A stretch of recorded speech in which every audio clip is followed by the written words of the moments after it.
Good morning, Hero Wars fans.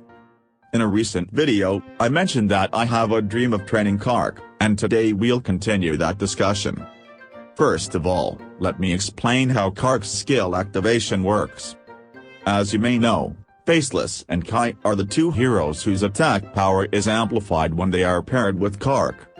The amplification of Kark's attack power comes from Kark's skill number 3, which attacks all enemies thrown into the air and doubles the damage they deal.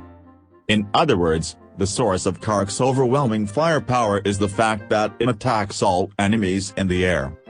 If Kark were to attack alone, he would inevitably only be able to damage 3 enemies, since his skill number 1 can only throw 3 people into the air. This is also the case with Faceless and Kark. Faceless copies Kark's skill number 1, throws the enemy into the air, and then Kark's skill number 3 activates against the enemy in the air, dealing massive damage to the enemy. If we were to use soccer as an example, when Faceless kicks the ball in a corner kick situation, Kark will head the ball instead of Faceless aiming directly at the goal post. Faceless is just a support hero. This is where Kai comes in. In the case of Kai, his first skill is to throw everyone into the air, so the maximum number of heroes that Kark can damage is all 5 of the enemies. However, in the actual battle scene, even if Kai activates skill number 1 and throws the enemies into the air, Kark is often unable to activate the skill because he is rolling his eyes at that moment. In this video, Kai's skill number 1 activates and throws all the enemies into the air, but at that moment, Kark is unable to activate the skill, so the orange numbers that indicate physical attacks are not displayed at all. This happens frequently, which is why we rarely see Kai and Kark together.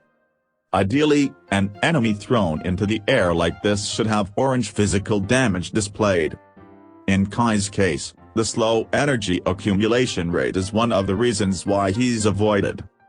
In terms of image, just like Satori, his skill activation is too slow, so when Kai is used, it's easy to fall into the situation of if only I could activate skill number 1, I could win. This means that if you use heroes with slow skills such as Satori and Kai, your win rate will not be stable.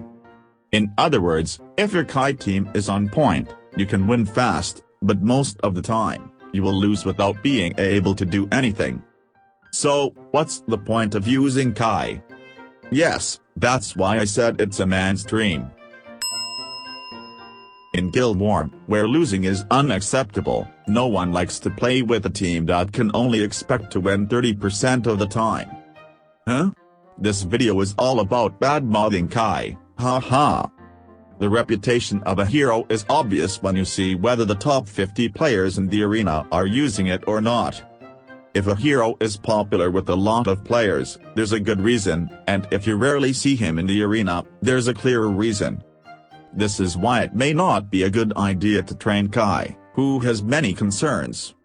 Now, it's time for the video to end. If you think that heroes who are active in the top ranks of the arena are promising, please subscribe to my channel.